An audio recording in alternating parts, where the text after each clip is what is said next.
মন দিয়ে শুনবেন, অজান্তেও বৈষ্ণব অপরাধ হয়, মানে নিজে জেনে শুনে নয়। দেখবে বাবা, ওই জন্য লক্ষ্য রাখতে হবে আমি সঙ্গটা কাদের করছি। অপরাধ নেবেন না, এটা শাস্ত্র বিধান দিচ্ছি, আমি সঙ্গ কার করছি। যদি সতের সঙ্গ করো তো সৎ হবে, আর যদি তুমি অসৎ পথ ধরো, অসৎ সঙ্গ করো, যত তুমি সৎ চরিত্রবান হও না কেন, ওই অসতের সঙ্গ করতে করতে একদিন তুমি বাধ্য হবে ওই অসৎ পথে যেতে। যদি বলো কেন এটা মৌমিতা বলছে, না আমার কথা নয় বাবা, গ্রন্থের বাইরে একটা কথা বলবো না। দেখেন একটু মিলিয়ে, নবদ্বীপের মাটিতে শ্রীবাসের ঘরে যখন জানালা দরজা বন্ধ করে নিমাই হরি নাম করেছিল, মানে সকাল থেকে বিকাল পর্যন্ত বহিরঙ্গ ভক্তদের নিয়ে হরি নাম, আর অন্তরঙ্গ তাদের নিয়ে বাবা রস আস্বাদন করেছিল। শ্রীবাসের দরজা জানালা বন্ধ করে রাত্রিবেলা রস কীর্তন। আর তাতে নবদ্বীপের সমাজেরা কি করেছিল জানো? ব্রাহ্মণ সমাজরা রেগে গেল, নিমাই হরিনাম করবে করো, কিন্তু দরজা জানলা বন্ধ করে করবে কেন? হরিনাম করবে করো, এই যে আমাদের হরিনাম হচ্ছে উচ্চ স্বরে, কি বাবা এটা তো বহিরঙ্গ নাম, কিন্তু রসকীর্তন যদি এখানে গাওয়া হয়, হরি বল সবাই উঠে ফাঁকা হয়ে চলে যাবে। কারণ রসিক ভক্ত তো সবাই নয়, কারণ রসিক ভক্ত হলে বাবা তবে তো রসকীর্তন হবে। তাই চৈতন্য মহাপ্রভু বললেন, আমি তো নারী পুরুষ একাকারে কীর্তন করি, ওইখানে তো রসকীর্তন হবে না। তাহলে রাত্রিবেলা যখন কীর্তন হতো রাধারানীর প্রেম তত্ত্ব নিয়ে, তখনই ওটাকে বলা হয় রসকীর্তন। আর ওই জন্য ওই কীর্তন শোনার অধিকার সবার নেই। শ্রীবাসের ঘরে দরজা বন্ধ থাকতো, তো সেই যে নবদ্বীপে বাচস্পতি তর্কলঙ্কা ওরা সব আলোচনা করলো, হরিনাম হোক কৃষ্ণ নাম হোক, কিন্তু কিসের জন্য জানালা দরজা বন্ধ হবে? তাহলে ভাই দেখতে তো হয়, তাহলে নিশ্চয়ই নিমাই হরিনাম করে না, ও শ্রীবাসের ঘরের ভিতরে বসে নিশ্চয়ই কোনো অভিসন্ধি টন্ধি চলছে। কি বাবা, এখন যেমন দুষ্টু লোকের অভাব নাই, তখনও ছিল না, তখনও আরো বেশি ছিল। এখন যদি বা একটু কম, তখন আরো বেশি ছিল নবদ্বীপের ব্রাহ্মণ সমাজ। এইবার তারা কি করেছিল জানো? ছুটে গিয়েছিল সেই চপল গোপালের কাছে। মানে প্রথমে তো কাজীর কথা বলা হয়েছিল, কিন্তু কাজী তো সারাদিনে 1 লক্ষ নাম জপ করে। বলে তারপরে বলা হয়েছিল জগাই মাধায়ের কথা, বলে তারা তো সারাদিনে 2 লক্ষ নাম জপে।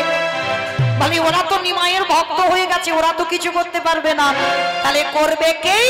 বলে চলো আমরা চপল গোপালের কাছে যাই। ভালো করে শুনবেন বাবা, গোপাল কিন্তু নিজের ইচ্ছাতে বৈষ্ণব অপরাধ করেনি। গোপাল তো ভবতারিণী সেবা করত, মা কালী ভক্ত ছিল, দিব্যি সে মাকে নিয়ে আরাধনা করত। আর যখন ওই নবদ্বীপ থেকে ব্রাহ্মণরা গিয়ে কানে এমন লাগালো, তখনই তো গোপাল রেগে গিয়ে ভাবলো, না এটা তো ঠিক নয়, হরি নাম করবি, আমি যেমন কালী মায়ের নাম করি এটাও একটা নাম, তাহলে নিমাই কৃষ্ণ নাম করবি ওটাও একটা নাম, কিন্তু দরজা বন্ধ করবে কেন? আর এই ব্রাহ্মণদের প্ররোচনায় পড়ে গোপাল কি করলো? রাতের অন্ধকারে মদের হাঁড়ি, ছাগলের মাথা আর জবার মালা, রক্ত চন্দন সিঁদুর শ্রীবাসের দরজার ধারে ছড়িয়ে দিয়ে। কেন হলো না? সবাই যেন সকালবেলা দেখতে পায় নিমাই যে হরিনাম করে, শ্রীবাস আসলে বৈষ্ণব নয়, শ্রীবাস রাত্রিবেলা মদ খায়, বলি দেয়, এটা জানবার জন্য গোপাল করেছিল। আর যখন আমার মহাপ্রভু অন্তরে জানতে পারলো, সেই মহাপ্রভুর অভিশাপে কি দশা হলো গোপালে, সর্বাঙ্গে ভরে গেল গলিত কুষ্ঠ ব্যাধি। এমন ব্যাধি হলো, দুবার থেকে স্ত্রী নিস্তারিণী দুবার থেকে বের করে দিল। কিন্তু গোপাল নিজের ইচ্ছাতে নয় বাবা, লোকের প্ররোচনায় পড়ে বৈষ্ণব অপরাধ হয়েছে। তাই সবার চরণ ধরে বলি যাব আমি, এমন সঙ্গ করো যেন তুমি বৈষ্ণব অপরাধী হয়ে যাব না। কত বলবো বাবা, ভুরি ভুরি প্রমাণ আছে। দেখেন যারা এখানে বাবা শাস্ত্র জ্ঞানী, যারা এখানে তত্ত্ব জ্ঞানী, আপনারা জানবেন 12 জন বৈষ্ণবের মধ্যে একজন বৈষ্ণব ছিল মহাভারতে পিতামহ ভীষ্ম, যার নাম ছিল দেবব্রত। 12 জন বৈষ্ণবের মধ্যে তিনি একজন বৈষ্ণব। তাহলে ভালো করে চিন্তা করে দেখেন বাবা, সেই বৈষ্ণব হয়েও যিনি আজীবন ব্রহ্মচর্য পালন করলো, বাবার সুখের জন্য নিজে সংসার করলো। কি বাবা, এখানে যারা মহাভারত জ্ঞানী আপনারা জানেন, দেবব্রতের বাবা শান্তনু রাজা, তাই তো? আর মা ছিল দেবব্রতের মা গঙ্গা। হরি বল। কিন্তু গঙ্গা যখন চলে গেল, ওই সত্যবতী মাকে দেখে ভালো লেগেছিল। তখন দেবব্রত অনেক বড়, তা বাবা হয়ে ছেলের কাছে কি বলতে পারবে দ্বিতীয়বার বিয়ের কথা? পারল না। এক কর্মচারীর কাছে গল্প করে ফেলেছিল, সত্যবতী মাকে পছন্দ করেছে শান্তনু রাজা। আর যখনই বাবা কথাটা দেবব্রতের কানে গেল, দেবব্রত সোজা গিয়েছিল সত্যবতী মার কাছে। সত্যবতী মার কাছে গিয়ে বাবা সরাসরি একেবারে সত্যবতী মাকে মা বলে ডাক দিয়েছে। আর যখনই মা বলে সম্বোধন, সত্যবতী মা শোনা মাত্র চমকে উঠেছে। কে বাবা তুই? আমাকে মা বলে সম্বোধন করলি? বলে মা তুমি তোমার মা, কারণ আমার বাবা তোমাকে একবারই দেখে পছন্দ করেছে, তাই তোমাকে তোমার মা হয়ে যেতে হবে। অসম্ভব, তোমার স্পর্ধা তো কম নয়। আমি যে যাব, তোমার বাবাকে যে আমি গ্রহণ করব, কিন্তু গ্রহণ করার পর ওই রাজত্বের রাজা তো তুমিই হবে। তাই অসম্ভব, এটা আমি কোনোদিন হতে দিতে পারি না। দেবব্রত বলেছিল, কথা দিলাম মা, তোমার গর্ভে যে আমার ভাইরা আসবে তারাই হবে এই রাজ্যের রাজা। সত্যবতী মা তবু কিন্তু বিশ্বাস করলো না দেবব্রতের কথা। তখন শান্তনু রাজা পিতার চরণ ছুঁয়ে দেবব্রত কথা দিয়েছিল, পিতা মা ভয় পাচ্ছে, আমি হয়তো রাজত্ব ছেড়ে দিলাম ভাইদের জন্য, আমার পরবর্তীতে আমার সন্তান যারা হবে তারা যদি এই রাজ্যের রাজত্ব চায়, তার জন্য তোমার সুখের জন্য পিতা আমি কথা দিলাম আমি কোনোদিন সংসারই করব না। পারবে বাবা এ জগতে একটা সন্তান এত বড় পিতার জন্য ত্যাগ করতে? শান্তনু রাজা বলেছিল, অসম্ভব। খোকা তুই আমার জন্য সংসার করবি না? না বাবা, সন্তান হয়ে যদি পিতার মুখে আমি হাসি দেখতে না পারলাম, তাহলে আমার তেমন সন্তান হওয়াই তো বৃথা। আমি চাই তুমি সুখে থাকো, আমি সন্তান হয়ে আমি পালন করব আমার কর্তব্য, আমি আজীবন ব্রহ্মচর্য পালন করব। আর আমার যে ভাইয়েরা হবে তারা হবে এই হস্তিনাপুরের রাজা। বাবাকে বিয়ে দিল দেবব্রত, আর সেই দেবব্রত সংসার না করেও মা নিজে কিন্তু ঘোর সংসারী হয়েছিল। ভাইদের জন্য নাতিপুতিদের কোলে পিঠে করে মানুষ করেছে পিতামহ ভীষ্ম। করেনি মা? দুর্যোধন ওরা 100টা ভাই, আর এরা পঞ্চ পাণ্ডব, এটা তো দাদুই তো মানুষ করেছে ওদের। তাহলে সংসার না করে আজীবন ব্রহ্মচর্য পালন করলো। কি বাবা, কলিতে তো সন্ন্যাস নিষিদ্ধ, তাহলে সন্ন্যাস তো হবে না। কিন্তু সন্ন্যাস না করেও সংসারে থেকে বৈরাগ্য পালন করা যায়। কি বাবা আপনারা জানেন মা, সংসারে থেকে বৈরাগ্য পালন করতে হবে কিরকম? এই বিষয়সু অনাসক্তি, মানে কোন বিষয়ের প্রতি বাবা যেন আমার লালসা না জন্মায়। বিষয় মানে কি বুঝছি আমরা? জায়গা জমি টাকা পয়সা ঘর বাড়ি, এগুলো কি বিষয় বলছে? না, এগুলো কি শুধু বিষয় বললো না। যেদিন তোমার জিহ্বার বিষয় চলে যাবে, যেদিন তোমার শ্রবণের বিষয়, দেখার বিষয়, স্পর্শের বিষয়, চিন্তার বিষয়, কোন বিষয়? যেমন ধরুন মা, যেদিন আমার জিহ্বার লালসা চলে যাবে। অনেকে আছেন আমা সেই রবিবার হবে, স্বামী হয়তো সারা সপ্তাহ কাজ করে, সেই রবিবারটা ছুটি পায়, আর রবিবার হলে একটু মাংস ঝোল মাছের ঝোল হলে যেন ভালো হয়। কি মা আছে না অনেক বাড়িতে আছে তো? তাহলে এই যে রবিবার হলে যে ভালো রান্না করে খাবো, যারা ভক্তি জীবনে নেমেছো বাবা, এই ভালো রান্না হবে, অনেক ব্যঞ্জন হবে, অনেক অন্ন ব্যঞ্জন হবে, এই ভাবনা তাদের থাকে না। তাদের জিহ্বার লালসা চলে যায়। কলির মানুষ অন্নগত প্রাণ, কোন রকমে একটু আলু সিদ্ধ অন্ন হলেই বাবা বের হয়ে যায়।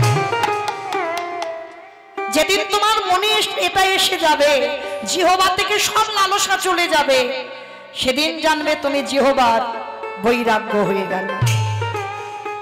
যেদিন তোমার এই কর্ণ বাবা কোনো আজে বাজে কথা শুনতে ভালোবাসবে না, কোথায় ধর্ম আলোচনা হচ্ছে, কোথায় কৃষ্ণ নাম হচ্ছে, সেই দিকে তোমার কান ধাইয়ে যাবে, সেদিন জানবে তোমার কানের বৈরাগ্য হয়ে গেল। যেদিন তোমার দৃষ্টি অন্য কিছু জিনিস দেখতে ভালো লাগবে না, কোথায় আছে ভক্ত চরণ, কোথায় সাধুগুরু বৈষ্ণব, কোথায় ভগবানের মূর্তি আছে, সেই দিকে তোমার চোখ যাবে, সেদিন জানবে তোমার চোখের বৈরাগ্য হয়ে গেল। যেদিন তোমার অঙ্গ স্পর্শ থেকে চলে যাবে, মানে তোমাকে কে পুরুষ পরশ করলো, কে নারী পরশ করলো, কোনো অনুভূতি হবে না, অনুভব হবে না, সেদিন জানবে তোমার এই দেহের বৈরাগ্য হয়ে গেল। আর যেদিন তোমার মন সব চিন্তা থেকে দূরীভূত, আজ আছি, আজ কৃষ্ণ ভজন করব, রাত্রিবেলা ঘুমাবো, সকাল যে হবে এটা কি কেউ বলতে পারবো মা?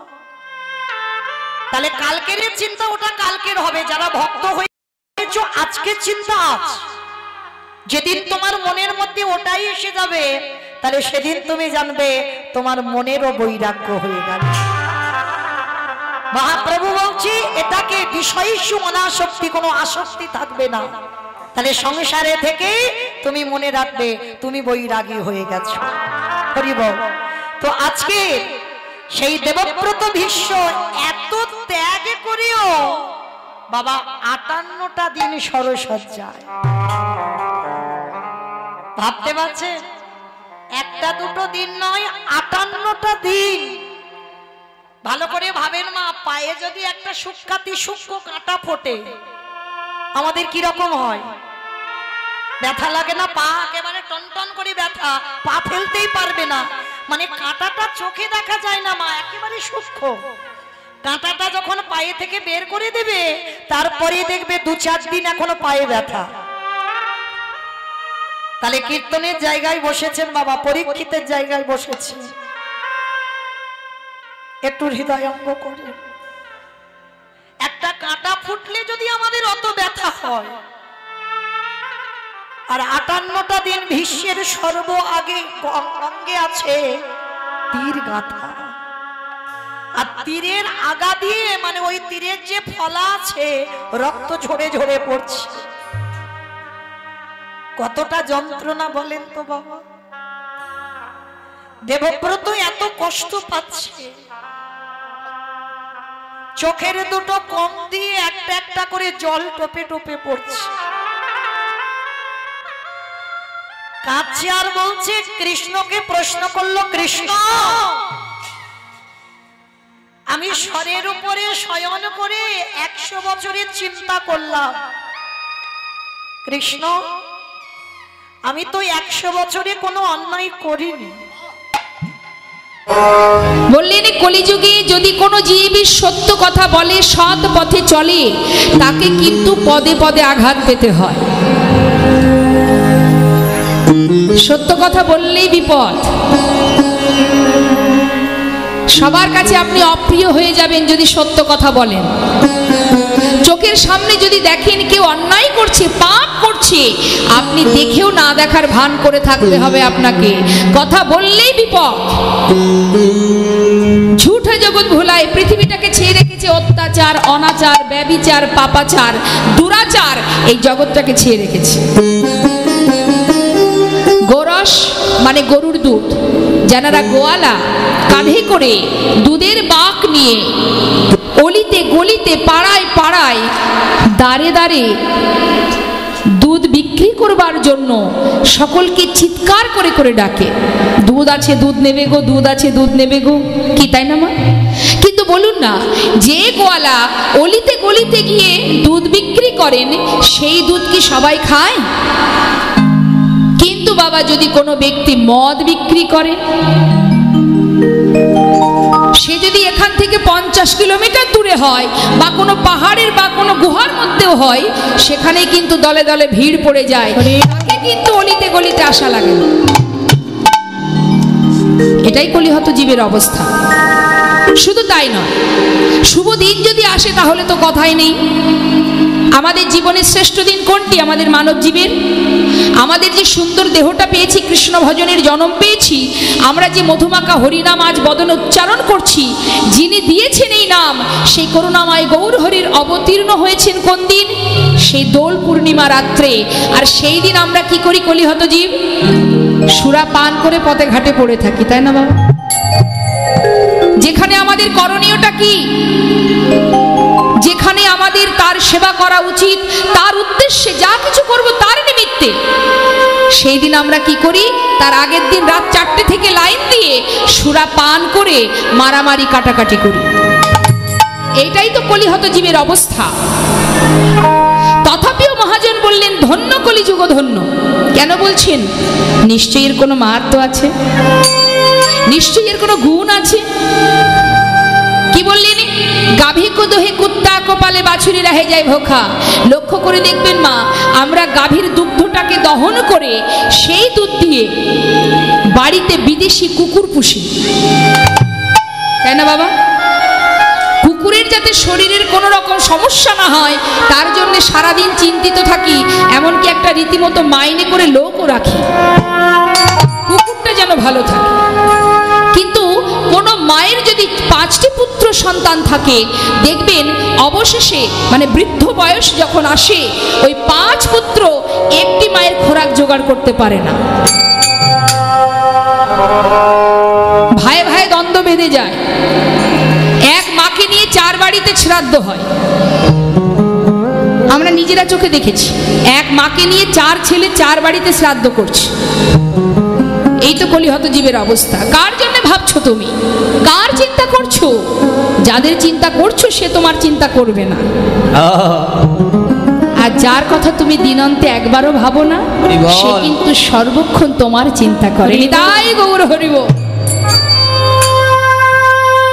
তাই যদি কোনো ভাগ্যবান ভাগ্যবতী এই কলিযুগের শ্রেষ্ঠ ধন মধুমাখা হরিনাম যদি বদনে গাইতে পারে, দেহ মনোপ্রাণ সঁপে দিয়ে সৎ গুরুচরণ আশ্রয় করে, এই কলিযুগে ধ্যান তপস্যা যাগ যজ্ঞ পূজা অর্চনা কিচ্ছু করা লাগে না।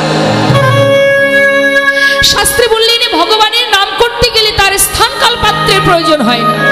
তুমি ভাবছো তোমার পরনে শুদ্ধ বসন নেই, আমি ভগবানকে ডাকবো কেমন করে? না, যেভাবেই থাকো না, যেখানেই থাকো না কেন, যে অবস্থায় থাকো না কেন, যদি একবার তাকে স্মরণ করতে পারো, তাকে বিশ্বাস করতে পারো, তার উপরে নির্ভরশীল হতে পারো,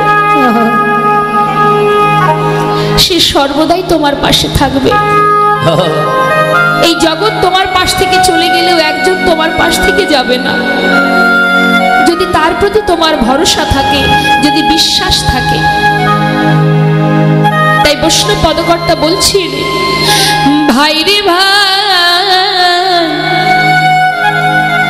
আমার গোরা গুণ কহনে না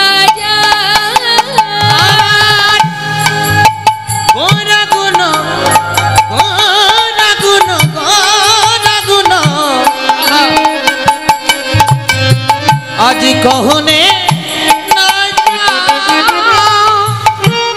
কত শত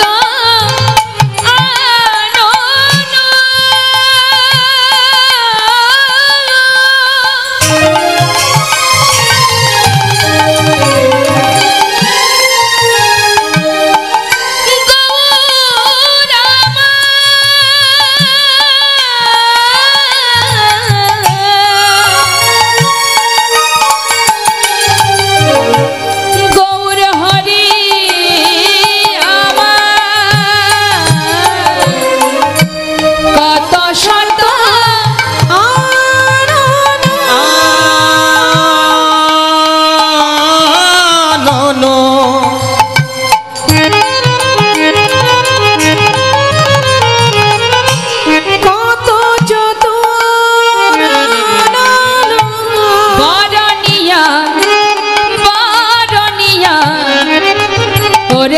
নাহি পান বরনিয়া বরনিয়া और नाही पा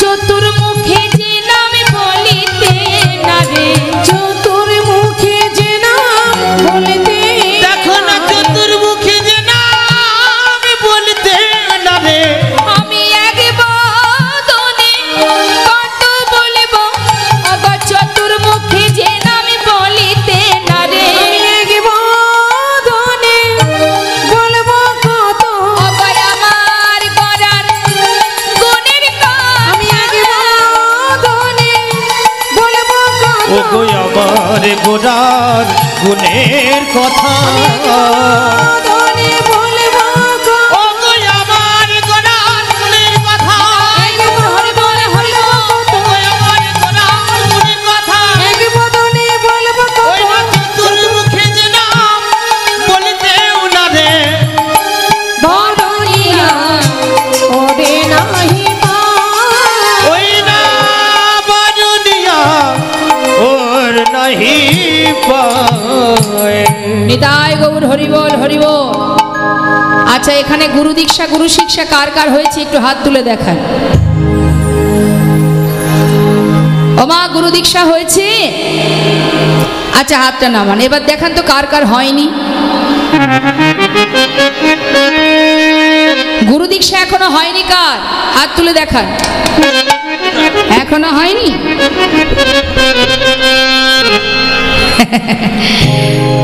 আর কবে হবে? পৃথিবীতে এসে যদি গুরু দীক্ষা না হয়, একটু আগে যিনি আপনাদেরকে মধুর লীলা কথা আস্বাদন করালেন শ্রদ্ধেয় আমাদের দাদা ভাই, তিনিও কিন্তু বলে গেছেন গুরু দীক্ষা না হলে কখনো গোবিন্দ পাওয়া যাবে না। তুমি যত বড়ই ভক্ত হও, তুমি সারাদিন ভগবানের সেবা দিচ্ছ, তুমি অনেক শাস্ত্র পড়েছো, তোমার মধ্যে অনেক পাণ্ডিত্য আছে, কিন্তু তুমি যদি গুরু কৃপা লাভ করতে না পারো, তোমার এই শাস্ত্র অধ্যয়ন বলো, ভগবত সেবা বলো, সবই কিন্তু বৃথা হয়ে যাবে। আগে সদ্গুরু চরণ আশ্রয় কর। যেখানে সেখানে গেলে আসতে যাকে তাকে আশ্রয় করলে হবে না, সদ্গুরু চরণ আশ্রয় করো। সদ্গুরু বাবা, পণ্ডিত বললেই পণ্ডিত হওয়া যায় না, ভক্ত বললেই ভক্ত হওয়া যায় না। শাস্ত্রে বলিনি তৃণাদপি শুনেছি এন তরুরীব সহিষ্ণ না অমানীর মানদেন কীর্তনীয় সদা হন। ভক্তের স্বভাবটা কেমন হতে হবে? তৃণের ন্যায়। তৃণ মানে মা দুর্বা ঘাস। আস্তে দুর্বা ঘাসের উপর দিয়ে যখন আমরা মারিয়ে চলে যাই, দুর্বা ঘাস কোনো প্রতিবাদ করে যে আমাকে কেন মারিয়ে গেলে? বরং কি দেখা যায়, সে কিছুক্ষণ পর মাথাটা উঁচু করে। কিন্তু বৈষ্ণবের স্বভাবটা কি হবে? দুর্বা ঘাস কিছুক্ষণ পরে মাথাটা উঁচু করবে, কিন্তু তুমি তাও করতে পারবে না, তার থেকেও নত হতে হবে। এটাই হলো বৈষ্ণবের স্বভাব। তরুরীব সহিষ্ণ না, তরু অর্থাৎ বৃক্ষ। একটা গাছ থেকে বাবা আমরা ফল ছিঁড়ে নিই, ডগা কেটে নিই, কি মানি তো? যেমন একটা লাউ গাছ, আমরা কি করি, তার ডগাটাও কেটে নিচ্ছি, তার মধ্যে তো প্রাণ আছে। সে কি কোনো প্রতিবাদ করে? না। আরো দেখা যায় কি, সেখান থেকে পুনরায় নতুন ডগা বাহির হয়, আবার আপনাদের মতো ভক্ত সেবায় দান করে। তাহলে এই যে নিজেকে ভক্তের জন্য দান করা, এই যে বৃক্ষের মতো সহিষ্ণুতা তোমার মধ্যে থাকতে হবে। অমানীর মানদেন অর্থাৎ যাকে সবাই ঘৃণা করবে, যাকে কেউ সম্মান করবে না, তুমি তাকে সম্মান করবে। এটাই বৈষ্ণবের লক্ষণ। নামাচার্য শিল ঠাকুর হরিদাস, যিনি মুসলমান কুলে জন্ম নিয়েছিল বলে বৈষ্ণব সমাজ তাকে বিতাড়িত করতেন, কিন্তু অবশেষে স্বয়ং মহাপ্রভু তাকে কোলে করে নিয়ে তার শেষকৃত্য করেছিলেন। পুত্র সেজে আঁচল পেতে দাঁড়ে দাঁড়ে ভিক্ষা করেছিল। কার জন্য? হরিদাস ঠাকুরের জন্য। প্রকৃত যে ভক্ত হয় তার কোনো জাত থাকে না বাবা। প্রতিটা জীবের একটাই পরিচয়, যে আমাদের পরিচয়টা কি? শাস্ত্রে কি বললেন শুনুন, যে